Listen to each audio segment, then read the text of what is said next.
খ্ৰীষ্টীয় বিশ্বাসী এজনৰ জীৱনৰ তিনিটা মূল কথা কি কি?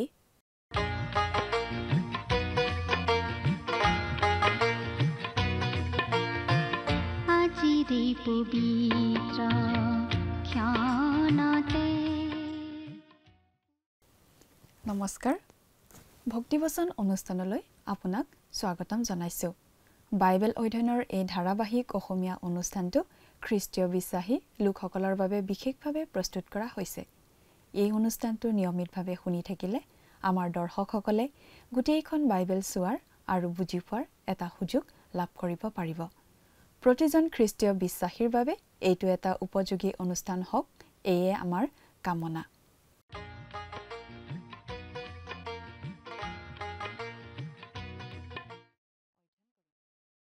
প্ৰিয় দৰ্শক, আমাৰ আগৰটো অনুষ্ঠান যদি আপুনি চাইছিল তেনেহলে আপোনাৰ নিশ্চয় মনত আছে যে আমাৰ আগৰ অনুষ্ঠানত আমি বাইবেলৰ এখন পুস্তকৰ অধ্যয়ন আৰম্ভ কৰিছিলোঁ। পুস্তকখন হৈছে বাইবেলৰ নতুন নিয়ম খণ্ডৰ থিছলনিকিয়াবিলাকলৈ লিখা প্ৰথম পত্ৰ বা চমুকৈ প্ৰথম থিছলনিকিয়া পুস্তক। যোৱা অনুষ্ঠানত এই প্ৰথম থিছলনিকিয়া পুস্তকৰ প্ৰথমটো অধ্যায়ৰ প্ৰথমটো পদৰ ভিত্তিতে আলোচনা আগবঢ়োৱা হ'ল। আজিৰ অনুষ্ঠানত এই প্ৰথম থিছলনিকিয়া পত্ৰৰ প্ৰথমটো অধ্যায়ৰ 2 আৰু 3 নম্বৰ পদৰ আধাৰতে আমাৰ আলোচনা আগবঢ়োৱা হ'ব। যদিও পৌল থিছলনিকিত মাত্ৰ এমাহমান আছিল, কিন্তু তেওঁ খ্ৰীষ্টৰ দ্বিতীয় আগমনকে ধৰি মণ্ডলীৰ বহুতো মহান মতবাদক স্পৰ্শ কৰি শিক্ষা দিছিল।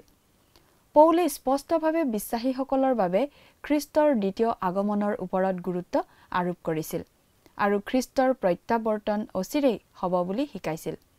প্ৰথম থিছলনিকিয়া পত্ৰখনৰ উদ্দেশ্য ঘাইকৈ তিনিটা আছিল বুলি আমি ক'ব পাৰোঁ।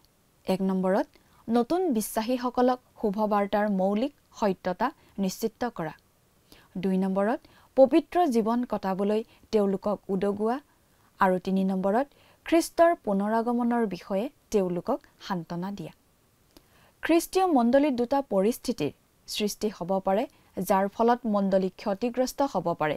প্ৰথম পৰিস্থিতিটো হৈছে নিজকে উন্নীত কৰিবলৈ চেষ্টা কৰি থকা পৰিচাৰক, আৰু আনটো বিপদ হৈছে যেতিয়া এজন সাধাৰণ মানুহ নিজকে বাইবেলৰ ওপৰলৈ উঠাই নি নিজেই কৰ্তৃত্বশীল হ'বলৈ চেষ্টা কৰে আৰু প্ৰকৃততে তেওঁ ভালদৰে বাইবেল অধ্যয়ন কৰাই নাই। সেয়েহে আমি মানি চলিবলগীয়া সকলোতকৈ ডাঙৰ অনুশাসনটো হৈছে ঈশ্বৰৰ সমগ্ৰ বাক্যখিনি শিকোৱা। ঈশ্বৰৰ সমগ্ৰ বাক্য শিকাবলৈ হ'লে বাইবেলৰ প্ৰতিটো বিষয়ৰ সৈতে মোকাবিলা কৰিব লাগিব। সমগ্ৰ বাইবেলখন শিকাই থকা লোকে কেৱল নিজৰ পচন্দমতে 2-এটা বিষয়ৰ ওপৰতে শিক্ষা দি নাথাকে। পৌলে থিছলনিত থকা মণ্ডলীৰ বাবে নিয়মিতভাৱে প্ৰাৰ্থনা কৰিছিল বুলি জনাইছিল। তেওঁ প্ৰতিষ্ঠা কৰা সকলো মণ্ডলীৰ বাবে পৌলে প্ৰাৰ্থনা কৰিছিল। গতিকে আমি অনুমান কৰিব পাৰোঁ যে পৌলৰ প্ৰাৰ্থনাৰ এখন দীঘল প্ৰাৰ্থনাৰ তালিকা আছিল, আৰু সেই তালিকাত থকা গোটেই মানুহবোৰৰ বিষয়ে আমি অধ্যয়ন কৰিলে সেইটোও এটা আকৰ্ষণীয় অধ্যয়ন হ'ব। পৌলে কিমান বিভিন্ন মণ্ডলী, কিমানবাৰ ব্যক্তি আৰু মানুহৰ দলৰ বাবে প্ৰাৰ্থনা কৰিছিল সেইটো জানিবলৈ পালে আমি অনুপ্ৰাণিত হওঁ আমিও আনৰ বাবে তেনেদৰে প্ৰাৰ্থনা কৰিবৰ বাবে। পৌলে প্ৰাৰ্থনা কৰোঁতে থিছলনিকিয়া মণ্ডলীৰ বাবে ধন্যবাদ জনাইছিল, আৰু ধন্যবাদ জনাবলগীয়া বহুতো বিষয় আছিল, কাৰণ তেওঁলোক খ্ৰীষ্টীয় বিশ্বাসী হিচাপে আদৰ্শ আছিল। ই আছিল এটা আদৰ্শ মণ্ডলী। কথাবোৰ অধিক বহলাই চাবলৈ আহকচোন এতিয়া আমি মূল আলোচনাটোৰ মাজলৈ আগবাঢ়ি যাওঁ। প্ৰিয় শ্ৰোতা, আপুনি বাৰু আমাৰ আগৰ অনুষ্ঠানটো শুনিছিল নে? আমি বাৰু কি আলোচনা কৰিছিলোঁ মনত আছেনে? আমি যোৱা অনুষ্ঠানত এখন নতুন পুস্তকৰ অধ্যয়ন আৰম্ভ কৰিছিলোঁ, নহয় জানো? আমি বাইবেলৰ নতুন নিয়ম খণ্ডৰ থিছলনিকিয়াবিলাকৰ প্ৰতি প্ৰথম পত্ৰ বা চমুকৈ প্ৰথম থিছলনিকিয়া নামৰ পুস্তকখনৰ অধ্যয়ন আৰম্ভ কৰিছিলোঁ। আমি এই পুস্তকখনৰ এটা চমু পৰিচয় দাঙি ধৰি প্ৰথমটো অধ্যায়ৰ প্ৰথম পদটো পঢ়ি আমাৰ আলোচনা আগবঢ়াইছিলোঁ। প্ৰথম পদটো আছিল পাচনি পৌলে থিছলনিকিয়া বিশ্বাসীসকললৈ জনোৱা অভিবাদন। আজিৰ অনুষ্ঠানত আমি 2 নম্বৰ পদৰ পৰা আমাৰ এই বাইবেল অধ্যয়ন আৰম্ভ কৰিব খুজিছোঁ। আপোনাৰ বাইবেলখন মেলি লৈছেনে বাৰু? প্ৰিয় শ্ৰোতা, আজিও প্ৰথমতে বাইবেলৰ পৰা পাঠ কৰি দিব খুজিছোঁ। প্ৰথম থিছলনিকিয়া 1 অধ্যায় 2 আৰু 3 পদ পাঠ কৰি দিছোঁ। আমি তোমালোকৰ বিশ্বাসৰ কাৰ্য, প্ৰেমৰ পৰিশ্ৰম আৰু আমাৰ প্ৰভু যীশুখ্ৰীষ্টৰ বিষয়ৰ প্ৰত্যাশাৰ ধৈৰ্য আমাৰ পিতৃ ঈশ্বৰৰ আগত নিৰন্তৰে সুঁৱৰি আমাৰ প্ৰাৰ্থনাত তোমালোকৰ নাম উল্লেখ কৰি তোমালোক সকলোৰে কাৰণে সদায় ঈশ্বৰৰ ধন্যবাদ কৰিছোঁ। পাচনি পৌলে স্থাপন কৰা সকলোবিলাক মণ্ডলীৰ কাৰণে প্ৰাৰ্থনা কৰিছিল। তেওঁৰ প্ৰাৰ্থনাৰ তালিকাখন অতি দীঘল আছিল। তেওঁ যিবোৰ বিষয়ৰ ওপৰত প্ৰাৰ্থনা কৰিছিল, যিসকল লোকৰ কাৰণে প্ৰাৰ্থনা কৰিছিল, সেই সকলোবোৰৰ তালিকাখন যথেষ্ট দীঘল আছিল। সেই তালিকাত বাৰু কোন কোন ব্যক্তিৰ নাম আছিল, এই বিষয়ে আমি আচলতে সুকীয়াকৈ এটা অধ্যয়ন চলাব পাৰোঁ। পাচনি পৌলে যাক যাক প্ৰাৰ্থনাত সোঁৱৰণ কৰিছিল, সেই নামবোৰ এফালৰ পৰা বিচাৰি গ'লে নিশ্চয় এখন দীঘল তালিকা হ'ব। তেওঁ ইমানবোৰ লোক, ইমানবোৰ মণ্ডলী, ইমানবোৰ মানুহৰ দলৰ কাৰণে প্ৰাৰ্থনা কৰিছিল যে আমাৰ আচৰিত লাগি যায়। আনৰ কাৰণে প্ৰাৰ্থনা কৰাটো আচলতে এক প্ৰকাৰৰ পৰিচৰ্যা। প্ৰিয় শ্ৰোতা, আমি বাৰু দিনটোত কিমানবোৰ মানুহৰ কাৰণে প্ৰাৰ্থনা কৰোঁ? আমি বাৰু নিয়মিতভাৱে প্ৰাৰ্থনা কৰোঁনে? আমাৰ প্ৰাৰ্থনাত তোমালোকৰ নাম উল্লেখ কৰি তোমালোক সকলোৰে কাৰণে সদায় ঈশ্বৰৰ ধন্যবাদ কৰিছোঁ। পাচনি পৌলে প্ৰাৰ্থনাত তেওঁলোকৰ নাম উল্লেখ কৰা বুলি কৈছে। তেওঁলোক সকলোৰে নাম এটা এটাকৈ মনত পেলাইছিল নে সামূহিকভাৱে তেওঁলোকৰ কথা মনত পেলাইছিল, সেইটো আমি স্পষ্টকৈ ক'ব নোৱাৰোঁ। কিন্তু তেওঁলোকৰ কথা হ'লে সদায় মনত পেলাইছিল। পাচনি পৌলে থিছলনিকিৰ খ্ৰীষ্টীয় বিশ্বাসীসকলৰ কথা মনত পেলাই তেওঁলোকৰ কাৰণে সদায় ঈশ্বৰক ধন্যবাদ জনাইছিল। তেওঁ ধন্যবাদ জনাইছিল বহুতো কাৰণত। কিন্তু এটা অতি গুৰুত্বপূৰ্ণ কাৰণ আছিল এয়ে যে থিছলনিকিয়াৰ লোকসকল আদৰ্শস্বৰূপ আছিল। এই মণ্ডলীটো এটা আদৰ্শ মণ্ডলী আছিল। পাচনি পৌলে যেতিয়া থিছলনিকিয়া মণ্ডলীৰ কথা মনত পেলাইছিল, তেওঁ বিশেষভাৱে যিখিনি কথা মনত পেলাইছিল, সেইখিনি আমি অলপ বহলাই আলোচনা কৰিব খুজিছোঁ। পাচনি পৌলে লিখা পত্ৰকেইখন পঢ়িলে আমি এটা বিশেষ কথা মন কৰোঁ, আৰু সেইটো আমি ইয়াতো লক্ষ্য কৰিছোঁ। তেওঁ 3 সংখ্যাটোত ইয়াত গুৰুত্ব দিছে। 3 সংখ্যাটোত মন কৰিবচোন। আমি তোমালোকৰ বিশ্বাসৰ কাৰ্য, প্ৰেমৰ পৰিশ্ৰম আৰু আমাৰ প্ৰভু যীশুখ্ৰীষ্টৰ বিষয়ৰ প্ৰত্যাশাৰ ধৈৰ্য আমাৰ পিতৃ ঈশ্বৰৰ আগত নিৰন্তৰে সুঁৱৰি। এয়া মন কৰিব, প্ৰথমতে বিশ্বাসৰ কাৰ্য, দ্বিতীয়তে প্ৰেমৰ পৰিশ্ৰম আৰু তৃতীয়তে প্ৰভু যীশুখ্ৰীষ্টৰ বিষয়ৰ প্ৰত্যাশাৰ ধৈৰ্য। এই শাস্ত্ৰপদটো বাইবেলৰ অতি গুৰুত্বপূৰ্ণ আৰু মূল্যৱান পদ। ইয়াত বহুতো গভীৰ কথা সোমাই আছে। পাচনি পৌলে খ্ৰীষ্টীয় বিশ্বাসৰ 3টা অনুগ্ৰহক একত্ৰিত কৰিছে: বিশ্বাস, প্ৰেম আৰু আশা। প্ৰথম কৰিন্থীয়া পুস্তকতো তেওঁ এই 3টা অনুগ্ৰহ একেলগ কৰিছিল। পঢ়ি দিছোঁ, শুনিবচোন। এতিয়া বিশ্বাস, আশা, প্ৰেম এই 3টা থাকে, কিন্তু এইকেইটাৰ মাজত প্ৰেমেই শ্ৰেষ্ঠ। প্ৰথম কৰিন্থীয়া 13 অধ্যায় 13 পদ। বিখ্যাত বাইবেল পণ্ডিত মেগী মহাশয়ে এবাৰ বিখ্যাত বিজ্ঞানী এজনক লগ পাইছিল। সেই বিজ্ঞানীজনেই বিশেষ মহাকাশযানৰ হিট শ্বিল্ড অৰ্থাৎ তাপৰ ঢাল ডিজাইন কৰিছিল, যাতে মহাকাশযানখন বায়ুমণ্ডলৰ পৰা মহাকাশত সোমাই পৰোঁতে আৰু মহাকাশৰ পৰা পুনৰ বায়ুমণ্ডললৈ উভতি আহোঁতে যি প্ৰচণ্ড তাপৰ তাৰতম্য ঘটে, সেই তাপৰ পৰিৱৰ্তনৰ তাৎক্ষণিক প্ৰভাৱৰ পৰা মহাকাশযানখন ৰক্ষা পৰে। সেই বিখ্যাত বিজ্ঞানীজনে মেগী মহাশয়লৈ চাই মন্তব্য কৰিছিল, মহাশয়, আপুনি বাৰু কেতিয়াবা মন কৰিছেনে? আচলতে এই মহাবিশ্বব্ৰহ্মাণ্ডখন 3 ভাগে বিভক্ত। নাই, মই মন কৰা নাই। অলপ বুজাই ক'বনে? এই বুলি মেগী মহাশয়ে উত্তৰ দিলে। বিজ্ঞানীজনে ক'লে, আমি এখন ভৌতিক জগতত বাস কৰোঁ, আৰু এই জগতখন 3 ভাগে বিভক্ত: সময়, স্থান আৰু পদাৰ্থ। চতুৰ্থ কিবা এটাৰ কথা আপুনি ভাবিব পাৰেনে? নোৱাৰোঁ, এই বুলি উত্তৰ আহিল। বিজ্ঞানীজনে কৈ গ'ল, সময় 3 ভাগে বিভক্ত: অতীত, বৰ্তমান আৰু ভৱিষ্যত। চতুৰ্থ কিবা এটা আপুনি ভাবিব পাৰেনে? নোৱাৰোঁ বুলি পুনৰ উত্তৰ আহিল। বিজ্ঞানীজনে কৈ গ'ল, স্থান বা আয়তনক আমি 3টা ভাগত ভগাওঁ: দীঘ, পুতল আৰু উচ্চতা। প্ৰিয় শ্ৰোতা, আমি বাস কৰা এই বিশ্ব জগতখনত তৃত্ববাদৰ চিন সুস্পষ্ট। মন কৰিবলগীয়া কথা এইয়ে যে ঈশ্বৰৰ বাক্যটো আমি তাৰেই চিন পাওঁ। পাচনি পৌলে মানুহকো 3টা ভাগেৰে ভগাইছে। এই বিষয়টো আমি আলোচনা কৰিম 5ম অধ্যায় 23 নম্বৰ পদত। পদটো পঢ়ি দিছোঁ, মন কৰিবচোন। প্ৰভু যীশুখ্ৰীষ্টৰ আগমনৰ কালত তোমালোকৰ আত্মা, প্ৰাণ আৰু শৰীৰ নিৰ্দোষীৰূপে সম্পূৰ্ণকৈ ৰক্ষিত হওক। ইয়াত আমাক কোৱা হৈছে যে মানুহো আচলতে 3টা ভাগত বিভক্ত: আত্মা, প্ৰাণ আৰু শৰীৰ। 3 সংখ্যাটোৰ বিশেষত্বৰ আন মন কৰিবলগীয়া উদাহৰণ কিছুমান আছে। উদাহৰণস্বৰূপে, আপুনি বাৰু মন কৰিছেনে? আদি পুস্তকত আদমৰ মাত্ৰ 3জন পুত্ৰৰ নামহে উল্লেখ কৰা হৈছে। আদম আৰু হৱাৰ 3জনতকৈ অধিক পুত্ৰ সন্তান আছিল বুলি আমি সহজেই বুজি পাওঁ। হয়তো শতাধিক পুত্ৰ সন্তান আছিল। তেওঁলোকৰ পৰাই মানৱ জাতিৰ আৰম্ভণি ঘটিছিল। কিন্তু মাত্ৰ 3জন পুত্ৰৰ নামহে আমাক জনোৱা হৈছে: কইন, হেবল আৰু ছেথ। এনেকুৱা আৰু বহুতো উদাহৰণ আমি দিব পাৰোঁ। কিন্তু আমি মূল কথাটোলৈ উভতি আহিব খুজিছোঁ। এই পদটোত পাচনি পৌলে আচলতে খ্ৰীষ্টীয় জীৱনৰ 3টা অনুগ্ৰহৰ কথা উল্লেখ কৰিছে।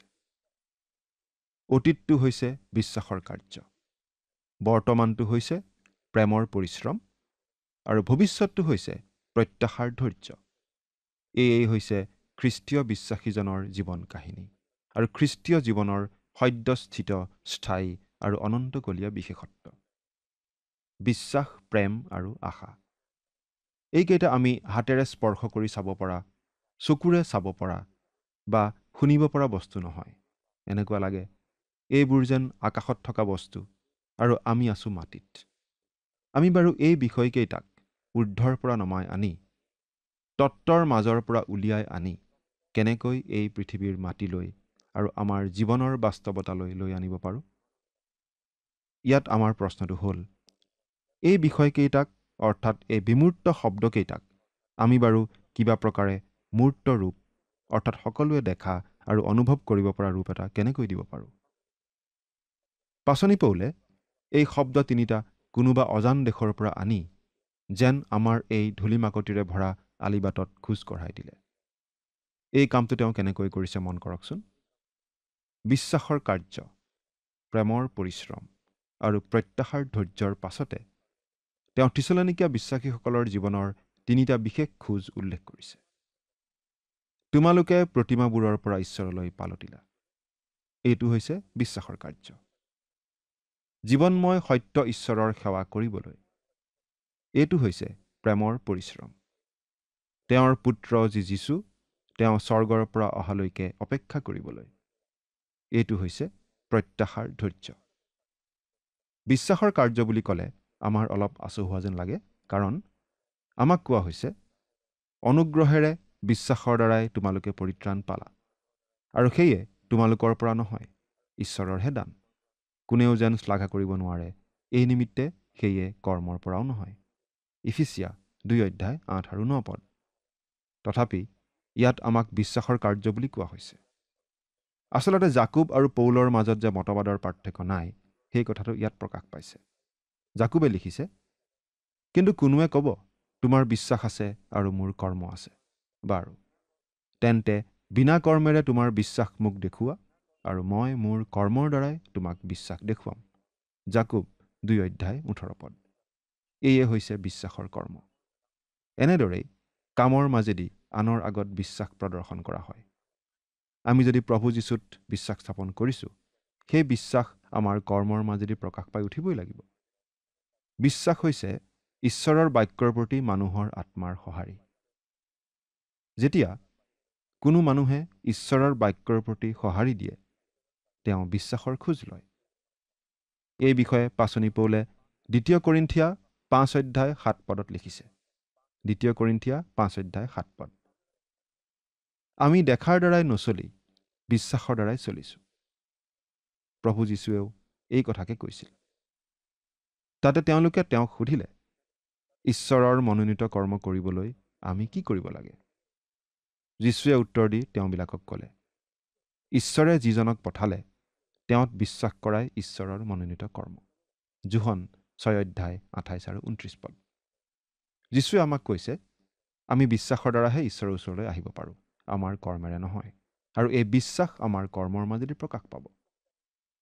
শিষ্যসকলৰ জীৱনতো আমি ইয়াৰ সুন্দৰ উদাহৰণ দেখা পাওঁ। লুক 5 অধ্যায় 4 আৰু 5 পদ পঢ়িলে আমি এনেদৰে পাওঁ। প্ৰভু যীশুৱে চিমোন পিতৰক কৈছিল, দলৈ গৈ মাছ ধৰিবলৈ জাল খেও দিয়া হওক। তেতিয়া চিমোন পিতৰে উত্তৰ দিছিল, আমি ওৰে ৰাতি শ্ৰম কৰি একো নাপালোঁ, তথাপি আপোনাৰ কথাত জাল পেলাওঁ। অৰ্থাৎ গোটেই ৰাতি মাছ নোপোৱা স্বত্তেও প্ৰভু যীশুৰ কথামতে আকৌ জাল মাৰিবলৈ গ'ল। এয়েই হৈছে বিশ্বাসৰ কাৰ্য। আমি এই কথা মনত ৰখা উচিত যে বিশ্বাসৰ কাৰ্য মানে হৈছে ঈশ্বৰৰ বাক্য অনুসাৰে কাৰ্য কৰা। ঈশ্বৰৰ বাক্য সঁচা বুলি মানি লৈ সেইমতে কাৰ্য কৰা। ঈশ্বৰৰ মনোনীত কৰ্ম মানে কি? যীশুখ্ৰীষ্টত বিশ্বাস কৰাই হৈছে ঈশ্বৰৰ মনোনীত কৰ্ম। যীশুৱে কৈছিল, ঈশ্বৰে যিজনক পঠালে তেওঁত বিশ্বাস কৰাই ঈশ্বৰৰ মনোনীত কৰ্ম। যোহন 6 অধ্যায় 29 পদ। যেতিয়া আপুনি ঈশ্বৰৰ বাক্য অনুসাৰে কাৰ্য কৰে, আপোনাৰ বিশ্বাস গোটেই জগতৰ আগত প্ৰকাশিত হ'ব। এয়েই হৈছে বিশ্বাসৰ কাৰ্য। কয়িন আৰু হেবলৰ জীৱনতো আমি একেটা কথাই দেখোঁ। কয়িনৰ সমস্যা কি আছিল? কয়িন জন্মসূত্ৰে পাপী আছিল, কিন্তু তেওঁ পাপী আছিল নিজে বাছি লোৱা পথ আৰু কাৰ্যৰ যোগেদিও। কিন্তু বাইবেলত হেবলৰ বিষয়ে কোৱা হৈছে, বিশ্বাসৰ গুণে হেবলে ঈশ্বৰৰ উদ্দেশ্যে কয়িনতকৈ উত্তম বলিদান উৎসৰ্গ কৰিলে, আৰু তাৰ দ্বাৰাই তেওঁ যে ধাৰ্মিক ইয়াৰেই সাক্ষ্য দিলে। ইব্ৰী 11 অধ্যায় 4 পদ। যদিও কয়িনৰ নিচিনাকৈ হেবলো জন্মসূত্ৰে পাপী আছিল, তেওঁ ঈশ্বৰৰ বাক্যৰ প্ৰতি সঁহাৰি দিছিল আৰু ঈশ্বৰক বিশ্বাস কৰিছিল। ঈশ্বৰক বিশ্বাস কৰাৰ কাৰণেই তেওঁ পৰিত্ৰাণ পাইছিল। সেই বিশ্বাস তেওঁ প্ৰকাশ কৰিছিল উচিত বলিদান দিয়াৰ দ্বাৰা। বিশ্বাসেই হৈছে বিশ্বাসী আৰু ঈশ্বৰৰ মাজৰ যোগসূত্ৰ। ইয়াৰ যোগেদিয়েই ঈশ্বৰৰ বাক্য আমাৰ অন্তৰলৈ আহে আৰু আমি সঁহাৰি দিওঁ। থিছলনিকীয়া বিশ্বাসীসকলে প্ৰতিমাবোৰ এৰি ঈশ্বৰলৈ ঘূৰিছিল। পৌলে তেওঁলোকক সেই কাম কৰিবলৈ কোৱা নাছিল, তেওঁ খ্ৰীষ্টৰ শুভবাৰ্তাহে ঘোষণা কৰিছিল। তেওঁলোকে খ্ৰীষ্টক বিশ্বাস কৰাৰ লগে লগে নিজে নিজেই প্ৰতিমাবোৰলৈ পিঠি দিছিল। তেওঁলোক ঈশ্বৰলৈ ঘূৰিছিল। থিছলনিকীয়া বিশ্বাসীসকলৰ প্ৰেমৰ কাৰ্যৰ কথাও পৌলে সদায় মনত পেলায় বুলি কৈছে। প্ৰেমৰ কাৰ্যনো কি? ঈশ্বৰে আমাক অনুগ্ৰহেৰে উদ্ধাৰ কৰে। অনুগ্ৰহ হৈছে প্ৰেমৰ কাৰ্য। প্ৰেম, প্ৰিয় শ্ৰোতা, প্ৰেম, এয়েই প্ৰেম। প্ৰেম কাৰ্যত এনেদৰেই প্ৰকাশ পায়। ঈশ্বৰে জগতক ইমান প্ৰেম কৰিলে যে নিজৰ একমাত্ৰ পুত্ৰ যীশুখ্ৰীষ্টকে দান কৰিলে, যাতে তেওঁত বিশ্বাস কৰি মানুহে পৰিত্ৰাণ পাব পাৰে। প্ৰভু যীশুৱে শিষ্যসকলক কৈছিল, তোমালোকে যদি মোক প্ৰেম কৰা তেন্তে মোৰ আজ্ঞাবোৰ পালন কৰিবা। যোহন 14 অধ্যায় 15 পদ। প্ৰভু যীশুক যদি আপুনি প্ৰেম নকৰে তেন্তে প্ৰভু যীশুৰ আজ্ঞা পালন কৰিবলৈ আপুনি নিশ্চয় টান পাব। কিন্তু যদি আপুনি তেওঁক সঁচাকৈয়ে প্ৰেম কৰে, আপুনি প্ৰভু যীশুৰ আজ্ঞা মানিবলৈ নিজেই ইচ্ছা কৰিব। কোনেও আপোনাক জোৰ কৰিব নালাগিব।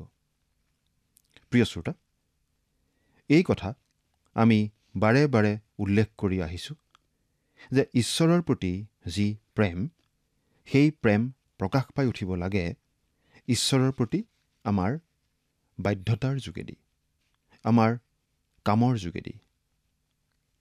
থিছলনিকীয়া বিশ্বাসীসকলৰ তৃতীয়টো মন কৰিবলগীয়া গুণ আছিল প্ৰত্যাশাৰ ধৈৰ্য।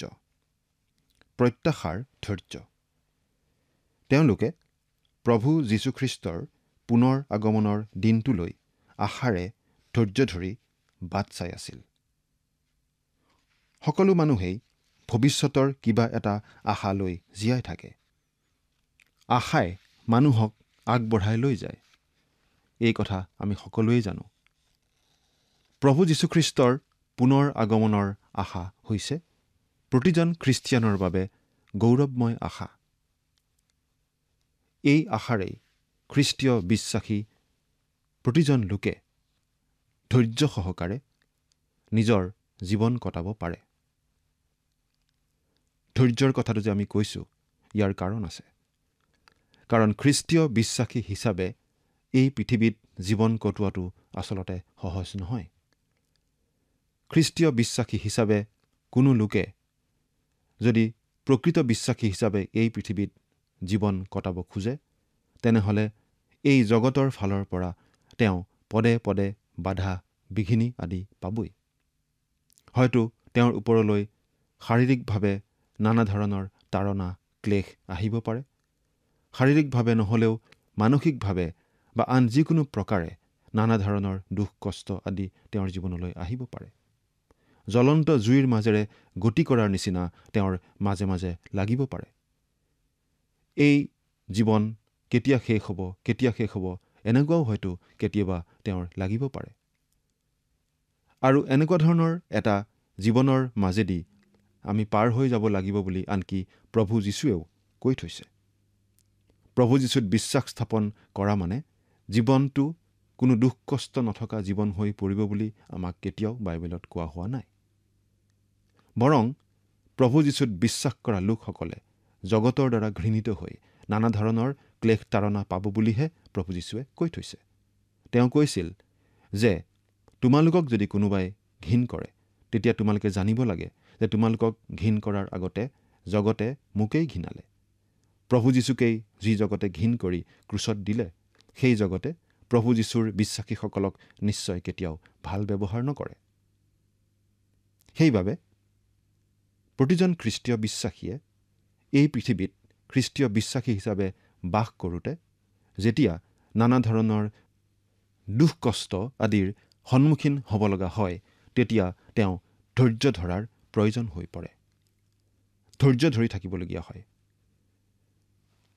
কিন্তু সেই ধৈৰ্য ধৰিবৰ কাৰণে প্ৰতিজন খ্ৰীষ্টীয় বিশ্বাসীৰ আগত এটা আশা আছে, এটা গৌৰৱময় আশা আছে। সেই আশাটো কি? সেই আশাটো হৈছে প্ৰভু যীশুখ্ৰীষ্টৰ পুনৰ আগমনৰ আশা। আজি কিন্তু মানুহে ক্ষণস্থায়ী বস্তুৰ ওপৰত আশা স্থাপন কৰে। আন মানুহক আশা কৰে ধন সম্পত্তি আদিৰ ওপৰত আশা স্থাপন কৰে। কিন্তু যিকোনো জাগতিক বিষয়ৰ ওপৰত স্থাপন কৰা আশাই মৰীচিকাৰ নিচিনা। তেনে আশাৰ সপোন এদিন চুৰমাৰ হ'বই। উদাহৰণ আমি নিতে দেখিয়েই আছোঁ। কিন্তু প্ৰভু যীশুৰ ওপৰত স্থাপিত আশা গৌৰৱময় আশা। প্ৰভু যীশুত ভৰসা কৰা কোনো লোকেই কেতিয়াও লাজত পৰিব লগা নহ'ব। তেওঁ মৃত্যুঞ্জয় ঈশ্বৰ। তেওঁ কেতিয়াও মিছা কথা ক'ব নোৱাৰে। তেওঁ তেওঁৰ প্ৰতিজ্ঞা ৰক্ষা কৰিবই। তেওঁ প্ৰতিজ্ঞা কৰাৰ দৰেই আকৌ পৃথিৱীলৈ আহিবই। প্ৰতিজন খ্ৰীষ্টীয় বিশ্বাসীক স্বৰ্গলৈ উঠাই লৈ যাবই। এই কথা মনত ৰাখি, সেই গৌৰৱময় দিনৰ কথা মনত ৰাখি আমি এই পৃথিৱীত নানা দুখ কষ্টৰ মাজেৰে ধৈৰ্যেৰে বাট বুলিব পাৰোঁ। সেই ধৈৰ্য আপোনাৰ জীৱনত বাৰু আছেনে?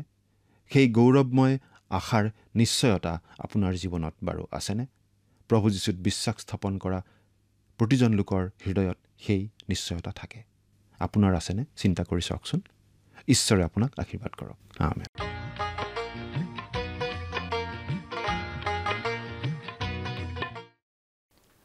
পাচনি পৌলে জনাইছিল যে তেওঁ থিছলনিকীয়া মণ্ডলীৰ 3টা কথাৰ বাবে বিশেষভাৱে ঈশ্বৰক ধন্যবাদ দি তেওঁলোকৰ বাবে প্ৰাৰ্থনা কৰিছিল। সেই 3টা হৈছে তেওঁলোকৰ বিশ্বাসৰ কৰ্ম, তেওঁলোকৰ প্ৰেমৰ পৰিশ্ৰম আৰু প্ৰভু যীশু খ্ৰীষ্টত থকা আশাত তেওঁলোকে ধৰি থকা ধৈৰ্য। গতিকে ইয়াত পাচনি পৌলে বিশ্বাস, প্ৰেম আৰু আশাক একত্ৰিত কৰিছে। বিশ্বাস, প্ৰেম আৰু আশা হৈছে খ্ৰীষ্টীয় জীৱনৰ 3টা সময়ৰ প্ৰতিনিধি। 1 নম্বৰত বিশ্বাসৰ কাম, যি বিশ্বাসে অতীতলৈ ঘূৰি ক্ৰুচলৈ চায় আৰু সেই বিশ্বাসে জীৱনত ভাল কামৰ সৃষ্টি কৰে। 2 নম্বৰত প্ৰেমৰ পৰিশ্ৰম, যিটো হৈছে বৰ্তমানৰ ভিত্তি আৰু প্ৰেৰণা, যাৰ ওপৰত ঈশ্বৰৰ সন্তানে খ্ৰীষ্টৰ সেৱা কৰি থাকিব লাগে। আৰু তৃতীয়তে আশাৰ ধৈৰ্য, যি আশাই প্ৰতিজন খ্ৰীষ্টীয় বিশ্বাসীক ধৈৰ্য ধৰি ভৱিষ্যতলৈ চাই থাকিবলৈ অনুপ্ৰাণিত কৰে। এইটো প্ৰতিজন খ্ৰীষ্টীয় বিশ্বাসীৰ জীৱনীৰ নিচিনা হ'ব লাগে। আজিলৈ আমাৰ অনুষ্ঠানটো ইমানতে সামৰণি মাৰিব খুজিছোঁ। পৰৱৰ্তী অনুষ্ঠানত আপোনালোকক পুনৰ লগ পোৱাৰ আশা ৰাখিছোঁ। সামৰণি মৰাৰ আগতে আহকচোন আমি খন্তেক প্ৰাৰ্থনাত মূৰ্ণত কৰোঁ হওক। সৰ্বশক্তিমান দয়ালু পিতৃ ঈশ্বৰ, প্ৰভু তোমাক ধন্যবাদ দিছোঁ। যি সুন্দৰ সময় প্ৰভু তুমি আমাক প্ৰত্যেককে যোগাই দিলা তাৰ বাবে। বিশেষকৈ পিতৃ সময়তে প্ৰাৰ্থনা কৰিছোঁ তোমাৰ চৰণত। তোমাৰ যি পবিত্ৰ বাক্য আমি অধ্যয়ন কৰিলোঁ আৰু এই অনুষ্ঠানটি চাই থকা প্ৰতিজন দৰ্শকসকলৰ ওপৰত তোমাৰ আশীৰ্বাদ, তোমাৰ অনুগ্ৰহ প্ৰভু তুমি দান কৰিবা। প্ৰভু, আজি যি বাক্য তেওঁলোকে শিকিলে, এই বাক্যৰ যোগেদি তেওঁলোকে নিজৰ জীৱনত যাতে তাক ব্যৱহাৰ কৰি প্ৰভু সেইমতে যাতে চলিবলৈ পাৰিব আৰু সম্পূৰ্ণৰূপে তোমাক যাতে ভৰসা ৰাখিব পাৰিব, তেনে আশীৰ্বাদ প্ৰভু তুমি দান কৰিবা। আৰু বাধ্যতা হৈ নিজৰ জীৱনটো যাতে শুদ্ধ পথত পৰিচালিত কৰিব পাৰিব, তেনে প্ৰভু তুমি সহায় কৰা আৰু তেওঁলোকৰ সকলো প্ৰয়োজনসমূহ তুমি পূৰণ কৰিবা। এই সকলো যাচনা মহান ত্ৰাণকৰ্তা প্ৰভু যীশু খ্ৰীষ্টৰ নামত অৰ্পণ কৰিছোঁ। আমেন।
প্ৰিয় শ্ৰোতা দৰ্শক, আশা কৰোঁ ভক্তিবচন অনুষ্ঠানটি উপভোগ কৰি আপোনাৰ নিশ্চয় ভাল লাগিছে।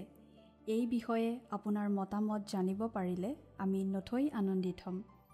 আপোনাৰ যদি আমাৰ এই অনুষ্ঠানটি উপভোগ কৰি ভাল লাগিছে, তেন্তে অনুগ্ৰহ কৰি আমালৈ এটি মিছ কল দিয়কচোন। আপোনাৰ এটা মিছ কল আমাৰ বাবে অতি মূল্যৱান। প্ৰতিটো মিছ কল দিয়া সকলৰ মাজৰ পৰা এজন বিশেষ দৰ্শকক বাছি লৈ সপ্তাহৰ শেষত পুৰস্কৃতও কৰা হ'ব। মিছ কল দিয়া নম্বৰটো হৈছে 0444908125।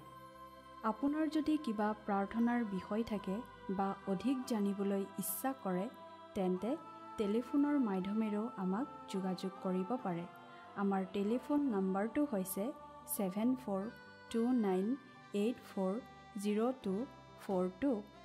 আপুনি আমালৈ ইমেইল অথবা পত্ৰযোগেও যোগাযোগ কৰিব পাৰে। তাৰ বাবে আমাৰ ইমেইল ID আৰু পোষ্টেল এড্ৰেছটো টিভি পৰ্দাত চাই লওকচোন।